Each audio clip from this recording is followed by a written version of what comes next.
अस्सलाम वालेकुम व्यूअर्स, मैं हूं आतिफ बुखारी और आप देख रहे हैं मेरा यूट्यूब चैनल।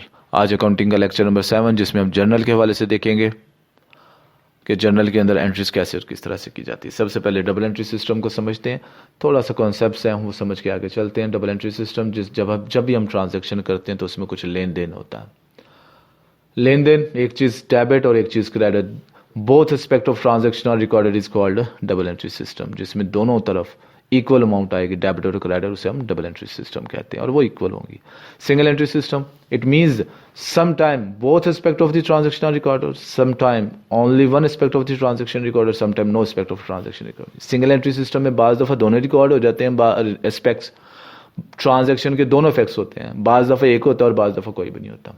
अकाउंट क्या होता है? अकाउंट इंडिविजुअली रिकॉर्ड किसी भी चीज़ का, परचेज का, सेल का, एसेट का, किसी शख्स का, जिसमें उसका कितनी चीज़ें आई, कितनी गई, वो सारे के सारे अकाउंट्स कहलाते हैं।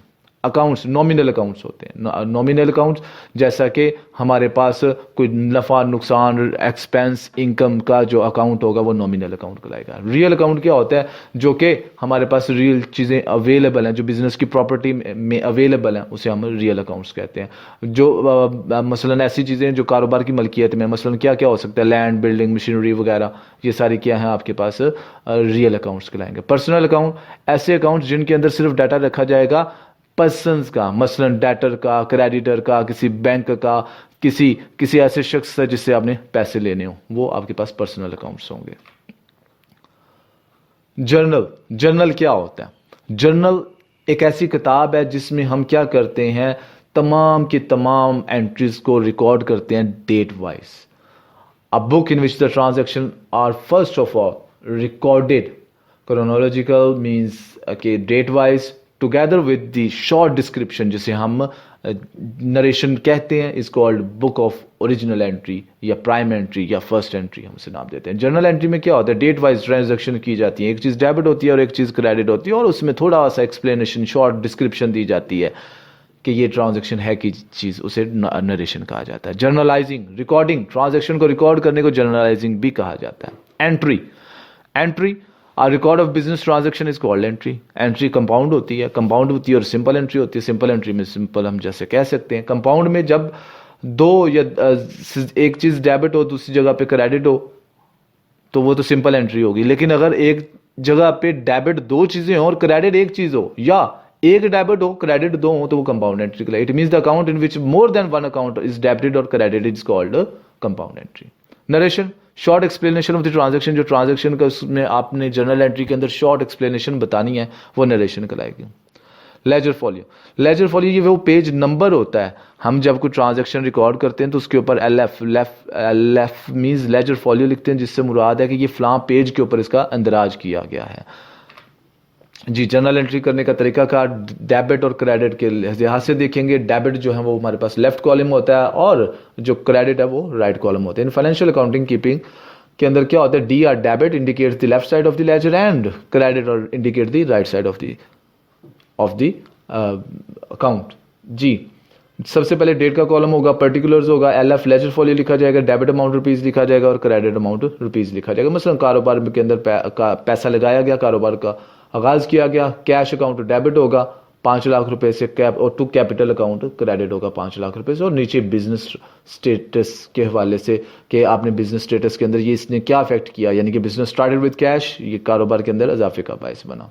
इसी तरह से नीचे परचेजेस टू कैश, चीज़ें खरीदी गई हैं, नीचे नरेशन लिखी जाएगी, गुड्स परचेज ऑन कैश। जी, आइए ज़रा वन बाय वन डिटेल में देखते हैं। सबसे पहले जर्नल एंट्री को समझने के लिए हमें 5 हेड्स के मुतालिक पता होना चाहिए, और वो 5 हेड्स के अंदर क्या होगा, किस तरह से होगा, वो हमें पता होना चाहिए। 5 हेड्स को बड़ी डिटेल में हम डिस्कस कर आए हुए हैं, लेकिन हमें थोड़ा सा देख के आगे चलना है। हम जब भी कुछ जर्नल एंट्री करेंगे तो हमने देखना है ट्रांजैक्शन है क्या चीज़, क्या क्या उसमें इन्वॉल्व है, डेटर इन्वॉल्व है, क्रेडिटर इन्वॉल्व है, एक्सपेंस इन्वॉल्व है, लाइबिलिटी है, कैपिटल है, क्या चीज़ इन्वॉल्व है। फिर उसकी क्लासीफाई करने है उसकी अकाउंट की, और फिर देखना क्लासीफाई करने के बाद कि आपने देखना उसमें इजाफा हो रहा है या कमी हो रही है। डेफिनेटली कुछ ना कुछ इजाफा होगा या कमी होगी, दो ही चीज़ें हो सकती हैं, इसके अलावा और कुछ नहीं। और फिर हमने डिसाइड करना है कि आया कौन सी चीज़ डेबिट है या क्रेडिट है। मसलन सबसे पहले जब भी कोई भी ट्रांजैक्शन होगी हम देखेंगे उसमें बंदे कौन कौन से इन्वॉल्व हैं। फिर हम देखेंगे अब वो जो अकाउंट्स बीच में इन्वॉल्व हैं वो क्या कैपिटल है, लाइबिलिटी है, इनकम है, एक्सपेंस है, एसेट है, क्या चीज़ है।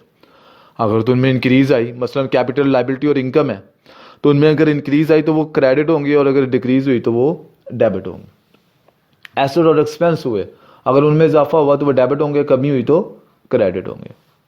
ये खास तौर पे याद रखना है। CLI कैपिटल, इनकम, लायबिलिटी, इजाफा हो तो क्रेडिट, कमी हो तो डेबिट होते हैं। इसी तरह से एसेट्स और एक्सपेंस, इजाफा हो तो डेबिट, कमी हो तो क्रेडिट होते हैं। Transaction 1, mister x started business with cash 5 lakh, 5 lakh रुपए से कारोबार का आगाज़ किया। जब कारोबार का आगाज़ किया जाता है तो कैश में भी इजाफा होता है और कैपिटल में भी इजाफा होता है।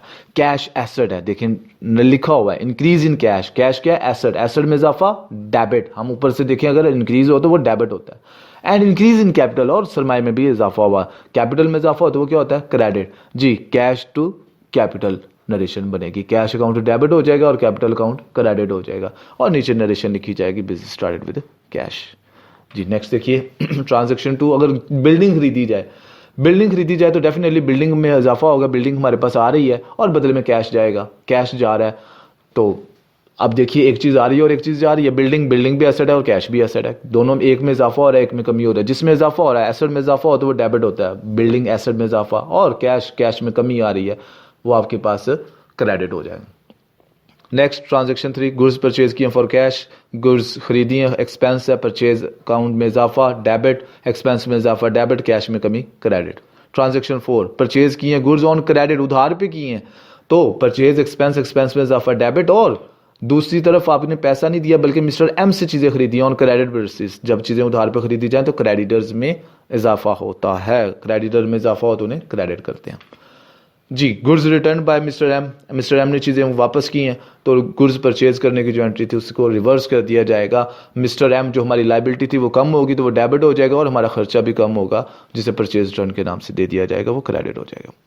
Cash pay to mister M in full settlement of his account, देखिए हमने 50,000 की उससे चीज़ें खरीदी थी मिस्टर एम से, 2,000 की वापस कर दी तो 48,000 रुपये हमने उसको वापस करना था, लेकिन हम उसको कर कितना रहे हैं, 45,000 रुपया वापस कर रहे हैं। तो देखिए मिस्टर एम को हमारी लायबिलिटी खत्म होगी, लायबिलिटी में कमी आएगी तो वो डेबिट हो जाएगा। कैश हम पे कर रहे हैं, वो हमारे एसेट में कमी का बायस है तो हम उसे क्रेडिट करेंगे, और हमें 3,000 रुपया बच रहा है, 48,000 रुपया देना था, दे कितना रहे हैं, 45 दे रहे हैं, 3,000 जो बच रहा है वो हमारा डिस्काउंट रिसीव है। डिस्काउंट रिसीव हमारी इनकम होती है, इनकम में इजाफा हो रहा है तो वो भी क्या होगी, क्रेडिट होगी। जी transaction 7, sold goods for cash, जब चीज़ें बेचेंगे तो इस सेल इनकम में इजाफा होगा और कैश में भी इजाफा होगा। कैसे सेल में, जब चीज़ें बिकती हैं तो जारी बात है, हम कहते हैं जिस चीज़ें बिक गई हैं, सेल हो गई हैं, तो सेल में इजाफा होगा तो वो क्रेडिट, और कैश में आपके पास आ रहा है, एसेट में इजाफा, वो डेबिट हो जाएगा। नेक्स्ट जी, goods sold on credit to mister A को चीज़ें बेची हैं उधार के ऊपर, तो जब चीज़ें उधार पे बेची जाए तो डेटर्स में इजाफा होता है, डेटर मिस्टर ए डेबिट हो जाएगा और सेल अकाउंट क्रेडिट हो जाएगा, इनकम में इजाफा हो रहा है। रिटर्न होगी तो डेफिनेटली रिटर्न की एंट्री उल्ट हो जाएगी, sales return to mister A. जी अब याद रखिएगा 200 रुपये हमने रिटर्न हुई हैं चीज़ें, 19,800 रुपया लेना है, लेकिन हम ले कितना रहे हैं ट्रांजेक्शन 10 के अंदर, cash receive for mister A 19,500 रुपया, कैश में इजाफा डेबिट, और डिस्काउंट जो हमने 300 रुपया छोड़ दिया वो हमें एक्सपेंस में इजाफा डेबिट, और मिस्टर ए डेटर में डिक्रीज है तो वो क्रेडिट हो जाएगा, फुल सेटलमेंट ऑफ अकाउंट हो जाएगा। याद रखिए अहम बात बता रहा हूँ, अगर कैश डेबिट होगा तो डिस्काउंट भी डेबिट होगा, अगर कैश क्रेडिट होगा तो डिस्काउंट भी क्रेडिट होगा, ये याद रखिएगा। जी नेक्स्ट है हमारे पास सैलरी पे की, एक्सपेंस कोई भी पे करें, सैलरी टू कैश, अगर कैश की सूरत में पे किया, सैलरी एक्सपेंस है, रेंट है, इंश्योरेंस है, कोई भी आप एक्सपेंस पे करें वो डेबिट होगा, और बदले में कैश आपका एसेट में कमी आएगी तो क्रेडिट हो जाएगा। ट्रांजेक्शन 12, ड्राइंग्स आपने की हैं, विदड्रॉ किया फॉर पर्सनल यूज, जब मालिक अपने ज़ाती इस्तेमाल के लिए चीज़ें या पैसा लेके जाता है उसे ड्राइंग्स कहा जाता है। ड्राइंग्स क्या, पैसा लेके गया तो ड्राइंग्स एक्सपेंस कैपिटल में कमी का बायस बनेगा, और कैश में कमी आएगी तो वो भी कमी आ जाएगी, आपके पास एसेट में कमी होगी तो वो क्रेडिट हो जाएगा। ट्रांजैक्शन 13 है, goods given as a free sample, हम अक्सर चीज़ें देखते हैं कि फ्री सैंपल के तौर पे दी जाती हैं, मतलब घरों में लोग आते हैं आके कहते हैं जी ये सर्फ ले लें, ये शैम्पू ले लें, बहुत अच्छा है, आप ये सर्फ यूज़ करके देखें बहुत अच्छा है, आपको वो थोड़े से देते हैं चेक, आप उसका टेस्ट करते हैं, तो वो फ्री सैंपल के तौर पे जो चीज़ें दी जाती हैं वो आपका एक्सपेंस में इजाफा, तो वो क्या होगा, डेबिट हो जाएगा, और दूसरी तरफ परचेजेज में कमी का बायस बनेगा, परचेजेज एक्सपेंस कमी होगी तो वो क्रेडिट हो जाएगा। नेक्स्ट है गुड्स लॉस बाय फायर, अगर चीज़ें गुम गई, लॉस बाय फायर, तो वो भी क्या होगा, डेबिट हो जाएगा, एक्सपेंस है, जारी बात है। और चीज़ों में कमी आ रही है तो क्रेडिट होगा।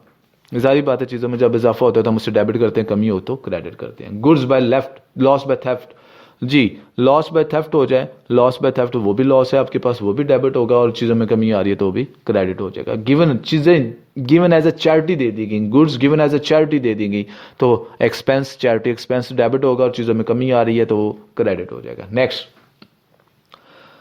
अगर आप चैरिटी करें, अगर आप चैरिटी करें क्या, कैश, तो क्या होगा, चैरिटी एक्सपेंस ही होगा, लेकिन कैश में कमी आएगी। अगर आप पिछली ट्रांजैक्शन को देखें तो वहां पे हमने जब ट्रांजैक्शन की तो वहां पे हमने गुड्स में कमी की, तो यहाँ पे क्या हो रहा है, कैश में कमी हो रही है। कैश एसेट, एसेट में कमी आएगी तो वो क्रेडिट हो जाएगा।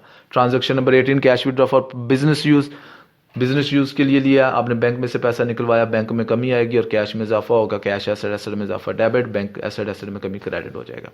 डेप्रिसिएशन, फर्नीचर हो, बिल्डिंग हो, कुछ भी हो, डेप्रिसिएशन एक्सपेंस है। डेप्रिसिएशन पहले समझना है क्या चीज़। डेप्रिसिएशन से मुराद किसी भी टेंजिबल एसेट के इस्तेमाल में, जब भी वो इस्तेमाल में आता है तो उसकी वैल्यू कम होती है। मसलन कोई भी एसेट जो है वो इस्तेमाल होने के साथ साथ उसकी वैल्यू कम होती है, जो वो वैल्यू कम होती है उसे नाम दिया जाता है डेप्रिसिएशन। डेप्रिसिएशन एक्सपेंस, एक्सपेंस में इजाफा डेबिट, और फर्नीचर या एसेट, कोई भी बिल्डिंग, कोई भी हो, बिल्डिंग एसेट, फर्नीचर एसेट, उसमें कमी होगी वो क्रेडिट हो जाएगा। नेक्स्ट है जी आपके पास ट्रांजैक्शन 20, इंटरेस्ट रिसीव हो रहा है। इंटरेस्ट रिसीव हो कैश की सूरत में या कमीशन रिसीव हो, तो आपने क्या करना है, कैश आपके पास आएगा, कैश डेबिट, और इंटरेस्ट और कमीशन रिसीव आपके पास इनकम है वो क्रेडिट हो जाएगा। Loss of sale of furniture, furniture के ऊपर अगर आपको लॉस हो जाता है, कैश आपके पास आएगा, फर्नीचर जाएगा, तो फर्नीचर लॉस की सूरत में जा रहा है तो लॉस जो है वो डेबिट होगा। Loan taken from the bank, cash to bank loan, अगर आपने कैश लिया, कैश आया तो लोन आपकी लाइबिलिटी, लाइबिलिटी में इजाफा क्रेडिट। लास्ट बैड डेट्स आपके पास हुए, बैड डेट्स की एंट्री होती है। बैड डेट्स आपका पैसा, ऐसा पैसा जो डूब गया, जो डेटर से आपने पैसा लेना था लेकिन वो मिलेगा नहीं, वो पैसा डूब गया, उन्हें नाम दिया जाता है bad debts. Bad debts debit होगा और डेटर्स जिन लोगों से पैसे लेने थे वो अब नहीं मिलेंगे, वो क्रेडिट हो जाएगा। क्यों क्रेडिट होगा, भाई एसेट में कमी का बायस बन रहा है तो डेटर्स क्रेडिट हो जाएंगे। मैंने ये ट्रांजैक्शन बड़ी जल्दी में ज़रा एक्सप्लेन कर दी है, अगर कोई समझना है तो आप मैसेज करके पूछ सकते हैं, कमेंट करके पूछ सकते हैं। और इसके अलावा आप लोग ये इसको डिटेल में देखेंगे तो मैंने ये सारे फैक्ट्स हर एंट्री के साथ लिखे हुए हैं, उसको अच्छे तरीके से देखिए। Thank you very much. अल्लाह हाफिज़, अस्सलाम वालेकुम।